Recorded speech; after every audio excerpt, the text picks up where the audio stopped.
Welcome back to Horrifying Stories. Days before he turned 45, Colin Dowler embarked on a solo adventure up Mount Dougie Dowler. He hiked up and biked his way back down to the logging camp. All of a sudden, he saw a 9-foot-long male grizzly bear blocking his way, around 100 feet in front of him, and started making its way toward him. This is his horrifying story. Viewer discretion is advised.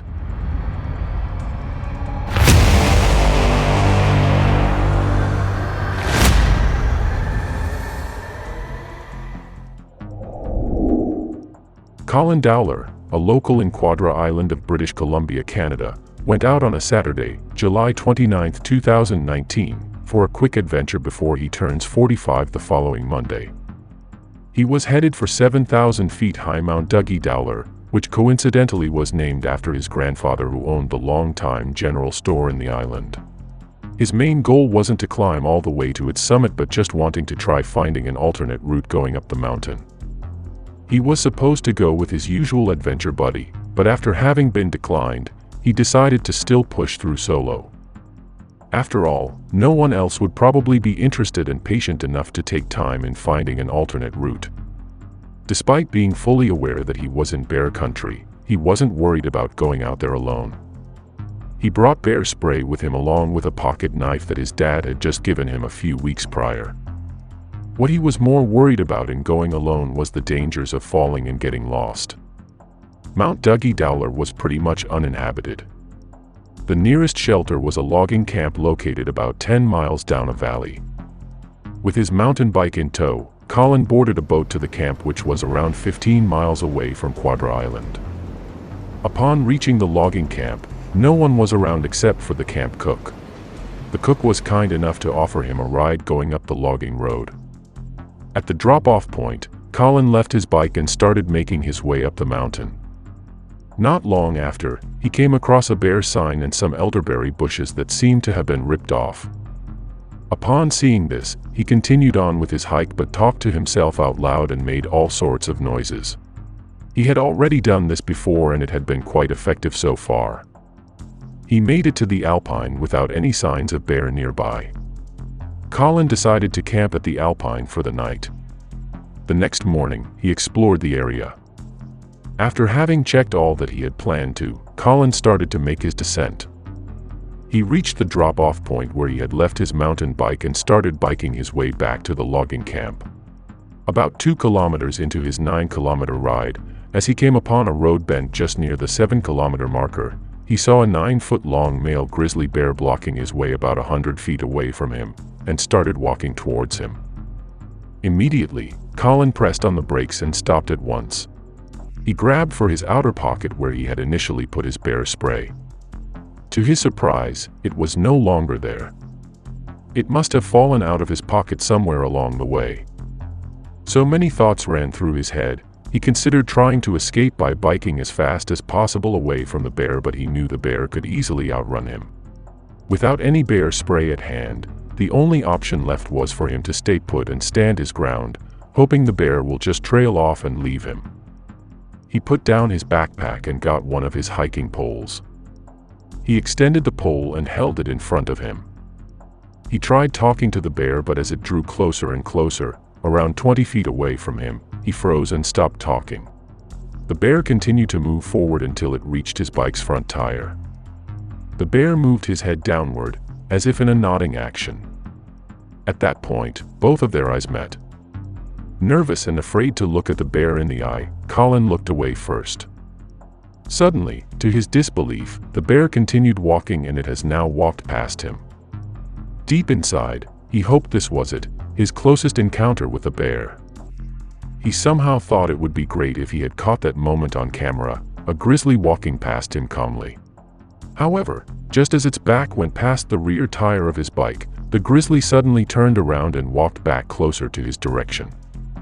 He still hadn't moved at that point, so it was only his mountain bike that was between both of them. As the bear moved towards him, he slowly started stepping back and tried to talk the bear out of it. It was then that he realized the bear was really going to attack him.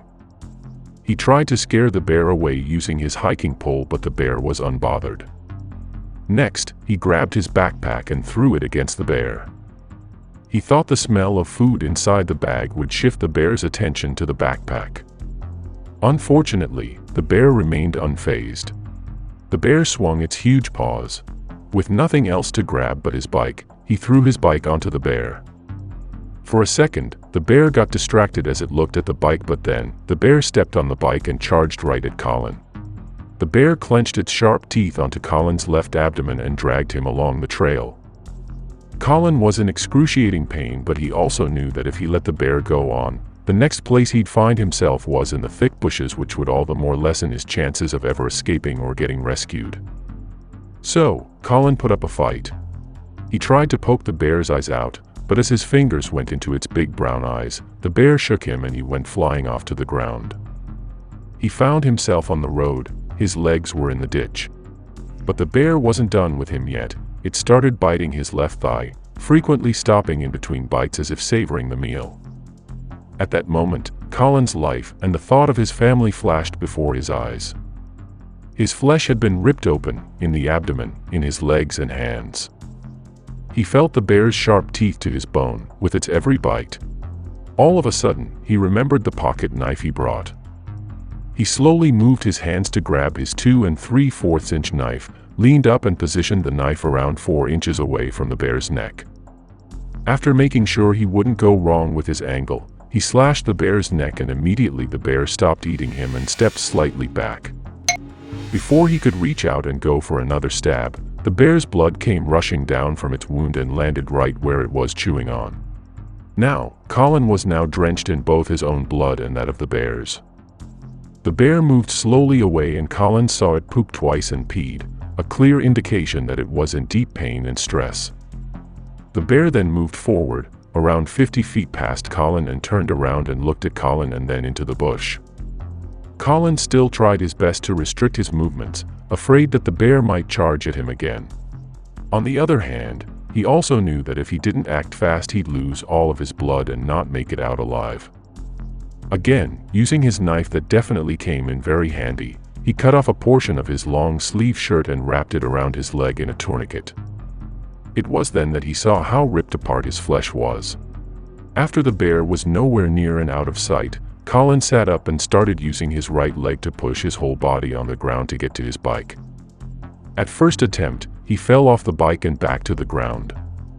It was excruciatingly painful, but he knew this was his last chance. The logging camp was still 4 miles away from where he was, and there was no mobile signal in the area to call for rescue. On his second attempt, he was able to successfully get back on his bike. With much struggle, using only his right leg, he pedaled his way back to the logging camp. He grabbed every chance he could get to glide his way through until he finally arrived at the logging camp. Thankfully, an entire logging crew of 5 men was at the camp that day. Colin, along with his bike, dropped on the stairs leading to the camp's mess hall. With all the strength that's left of him, he yelled as loud as he could for help, and in no time, the 5 men came rushing to his side. They carried Colin into the building and wrapped his left leg and removed the tourniquet off. Everyone then alternated on putting pressure on his wounds, especially his abdomen. Roughly 2 hours since the attack, Colin was airlifted to a hospital in Vancouver. While inside the medevac, IVs were attached to Colin, and because Colin had already lost a lot of blood, medics had to perform blood transfusion while in transit. The good thing was that the medevac had just recently been permitted to bring blood on board.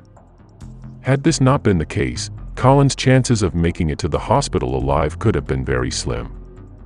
All in all, they used up 2 units of blood for the transfusion. Upon their arrival at the hospital, Colin was immediately subjected to surgery around midnight. The procedure took 6 hours, and he spent more than a month in the hospital due to severe infection and nerve damage. As for the bear, conservation officers hunted down the bear the following day. It didn't take long for them to find the exact area of the attack. Bloodstains on the ground clearly showed the traces despite having had a heavy downpour the previous night. They were even able to track down which side of the bushes the bear went, and the blood trail led them into the woods. However, the blood trail slowly faded until it was completely gone.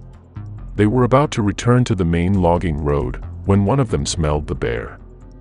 When he turned around, they saw the bear 12 feet behind them. The officer was quick to fire shots at the bear and eventually killed it. Apparently, the bear seemed to have kept an eye on them the whole time. This brought them to a conclusion that it was, after all, a predatory attack. By September 2020, Colin was already able to run a half marathon. He admits that there are really times when he looks back and thinks if there ever was something that he would have done differently, that could somehow put him in a better situation, but he chooses to leave those behind and move forward with his life. He just wished he didn't lose the pepper spray that day. Thank you for making it this far. If you liked this video, please hit the like button and subscribe to our channel. If you have story suggestions, do drop your comments down below. We would love to hear from you. Again, thank you and see you in the next one.